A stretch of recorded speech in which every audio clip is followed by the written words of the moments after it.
તો હાલ એક મહત્વપૂર્ણ સમાચાર સામે આવ્યા છે તેના પર પણ નજર કરી લઈએ। અમદાવાદમાં ધોધમાર વરસાદે દસ્તક આપી છે। એસજી હાઈવે સહિતના વિસ્તારોમાં વરસાદી માહોલ જામ્યો છે। મહત્વનું છે કે હવામાન વિભાગે જે રીતે વરસાદને લઈને આગાહી વ્યક્ત કરી હતી તે મુજબ વરસાદી માહોલ જામ્યો છે। એસજી હાઈવે સહિતના વિસ્તારોમાં વરસાદની શરૂઆત થઈ છે। હવામાન વિભાગે રાજ્યમાં વરસાદને લઈને આગાહી વ્યક્ત કરી હતી તે મુજબ વરસાદી માહોલ જામ્યો છે। એક સાથે રાજ્યમાં 5 વરસાદી સિસ્ટમ સક્રિય છે અને તેના જ અનુસંધાને રાજ્યમાં વરસાદી માહોલ જામ્યો છે। તો બીજી તરફ આજે વહેલી સવારથી જ અમદાવાદમાં વાદળછાયું વાતાવરણ જોવા મળ્યું હતું અને સતત વાદળછાયું વાતાવરણ કાળા ડિબાંગ વાદળો પણ આકાશમાં જોવા મળી રહ્યા હતા, પરંતુ આ બધાની વચ્ચે ફરી એકવાર અમદાવાદમાં ધોધમાર વરસાદની શરૂઆત થઈ છે।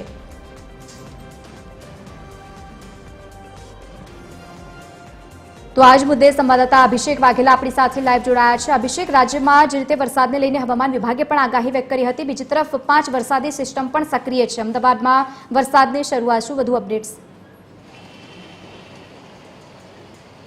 બિલકુલ લવલીન, વાત કરીએ તો જે પ્રકારે આજે વહેલી સવારથી જ શહેર ઉપર જે કાળા ડિબાંગ વાદળો જોવા મળ્યા હતા, ત્યારબાદ કહી શકાય કે અસહ્ય બફારાનું જે પ્રમાણ હતું તે જોવા મળતું હતું। ત્યારબાદ હવે જોઈ શકાય છે કે મેઘરાજાનો ફરી એક નવો રાઉન્ડ જે છે તે શહેરમાં શરૂ થતો હોય તે પ્રકારના દ્રશ્યો જોવા મળી રહ્યા છે। સાથે સાથે જે પ્રકારે હવામાન વિભાગ તરફથી આગાહી કરી હતી ને તે મુજબ જ વરસાદની શરૂઆત જે છે તે જોવા મળી રહી છે।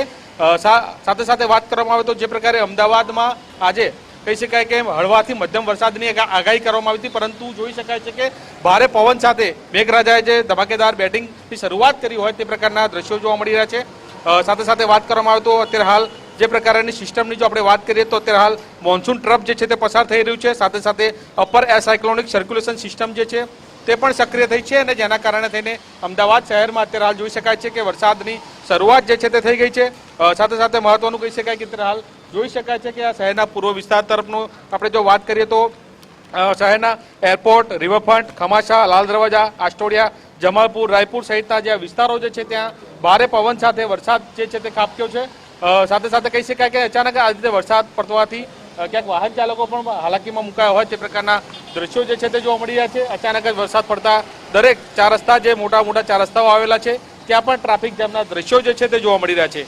એટલે કે લવલીન, મહત્વનું કહી શકાય કે જે પ્રકારે 5 સિસ્ટમ સક્રિય થઈ હતી તેમાંથી 2 થી 3 સિસ્ટમ જે છે તે હાલ નિષ્ક્રિય થઈ છે, પરંતુ 2 સિસ્ટમની વાત કરવામાં આવે તો અપર એર સાયક્લોનિક સર્ક્યુલેશન સહિતની જે સિસ્ટમો જે છે તેના કારણે ફરી એક વાત કહી શકાય કે અમદાવાદમાં મેઘરાજાનું આગમન થયું છે। સાથે સાથે આગામી 7 દિવસની જો આપણે વાત કરીએ તો આગામી 7 દિવસ પણ રાજ્યના અમુક જે જિલ્લાઓ જે છે ત્યાં ભારેથી અતિ ભારે વરસાદની આગાહી જે છે તે પણ હવામાન વિભાગ તરફથી કરવામાં આવી છે। એટલે કે સૌથી મહત્વનું કહી શકાય કે લવલીન, કે જે પ્રકારે સિસ્ટમ સક્રિય થઈ છે અને તેને લઈને હવે આગામી 7 દિવસ જે છે તે રાજ્યમાં ભારેથી અતિ ભારે વરસાદ જે છે તે જોવા મળશે। સાથે સાથે દરિયાકાંઠાના વિસ્તારોમાં પણ 3 નંબરનું સિગ્નલ જે છે તે લગાવવામાં આવ્યું છે અને સાથે સાથે માછીમારોને દરિયો ન ખેડવા માટેનું સૂચન જે છે તે પણ આપવામાં આવ્યું છે। બિલકુલ અભિષેક, અને જે રીતે હવામાન વિભાગે આગાહી પણ વ્યક્ત કરી છે, કયા વિસ્તારમાં સૌથી વધારે વરસાદને લઈને આગાહી વ્યક્ત કરવામાં આવી છે અને અમદાવાદને લઈને ખાસ કેવા પ્રકારની માહિતી સામે આવી? બિલકુલ લવલીન, વાત કરીએ તો જે પ્રકારે અત્યારે હાલ હવામાન વિભાગ તરફથી આગાહી કરવામાં આવી છે, 2 જેટલી સિસ્ટમ જે છે તે મજબૂતાઈથી આપણા રાજ્ય તરફ સક્રિય જોવા મળી રહી છે। હું ત્યારે ફરીવાર દ્રશ્યો બતાવવા માંગીશ કે જોઈ શકાય છે કે અત્યારે આ લાલ દરવાજાથી ખમાસા તરફ આવતો આ રસ્તો જે છે કે જ્યાં છેલ્લા 15 મિનિટથી ધોધમાર વરસાદ જે છે તે વરસી રહ્યો છે। સાથે સાથે વાત કરવામાં આવે તો જે પ્રકારે હવામાન વિભાગ તરફથી આગાહી કરવામાં આવી છે તેની આપણે જો વાત કરીએ તો આગામી 7 દિવસ જે છે તે ભારે વરસાદની આગાહી કરવામાં આવી છે, જેમાં વાત કરવામાં આવે તો સૌરાષ્ટ્ર, ઉત્તર ગુજરાત, દક્ષિણ ગુજરાત સહિતના જે જિલ્લાઓ જે છે ત્યાં અતિ ભારે વરસાદ વરસવાની શક્યતા જે છે તે દર્શાવવામાં આવી છે। તે સિવાયની જો આપણે વાત કરીએ તો હાલ જે પ્રકારે મોન્સૂન ટ્રફ અને upper air cyclonic circulation system સક્રિય થયું છે કે જેના કારણે 40 થી 50 કિલોમીટરની ઝડપે પવન ફૂંકાવાની શક્યતા જે છે તે પણ દર્શાવવામાં આવી છે। સાથે સાથે દરિયાકાંઠાના વિસ્તારો પર પણ ભારે વરસાદની આગાહી કરવામાં આવી છે અને જેના પગલે આખા રાજ્યના જે દરિયાકાંઠાના સિગ્નલ જે છે ત્યાં સિગ્નલ 3 નંબરનું સિગ્નલ જે છે તે લગાવવામાં આવ્યું છે અને માછીમારોને પણ દરિયો ન ખેડવા માટેની સૂચન જે છે તે આપવામાં આવ્યું છે, કેમ કે જે પ્રકારે ભારે પવન ફૂંકાવાની શક્યતા છે અને તેના કારણે થઈને માછીમારોને પણ નુકસાન થાય તે પ્રકારની ભીતિ સેવાઈ રહી છે અને જેના પગલે કહી શકાય કે અત્યારે હાલ જોઈ શકાય છે કે જે પ્રકારે હવામાન વિભાગ તરફથી આગાહી કરી છે અને તેના પગલે વરસાદની શરૂઆત થઈ ગઈ છે। સાથે સાથે લવલીન, મહત્વનું કહી શકાય કે શહેરના પૂર્વ અને પશ્ચિમ વિસ્તારમાં અત્યારે હાલ સાર્વત્રિક વરસાદ જે છે તે જોવા મળી રહ્યો છે। પૂર્વ વિસ્તારની વાત કરીએ તો નિકોલ, નરોડા, ઓઢવ, કોકરા સહિતના અમરેવાડી, નારોલ સહિતના જે વિસ્તારો છે, ઘોડાસર સહિતના ત્યાં પણ અત્યારે હાલ ધીમી ધારે વરસાદની શરૂઆત થઈ છે અને પશ્ચિમ વિસ્તારની જો આપણે વાત કરવામાં આવે તો પશ્ચિમ વિસ્તારમાં પણ એસજી હાઈવે છે, ગોતા છે, ઇસ્કોન સહિતના જે કહી શકાય કે જે વિસ્તારો જે છે ત્યાં પણ અત્યારે હાલ સાર્વત્રિક વરસાદ જે છે તે જોવા મળી રહ્યો છે, જેના પગલે કહી શકાય કે અત્યારે હાલ ક્યાંક વાહન ચાલકો પણ ક્યાંક મુશ્કેલીમાં મુકાયા હોય તે પ્રકારના દ્રશ્યો જોવા મળી રહ્યા છે.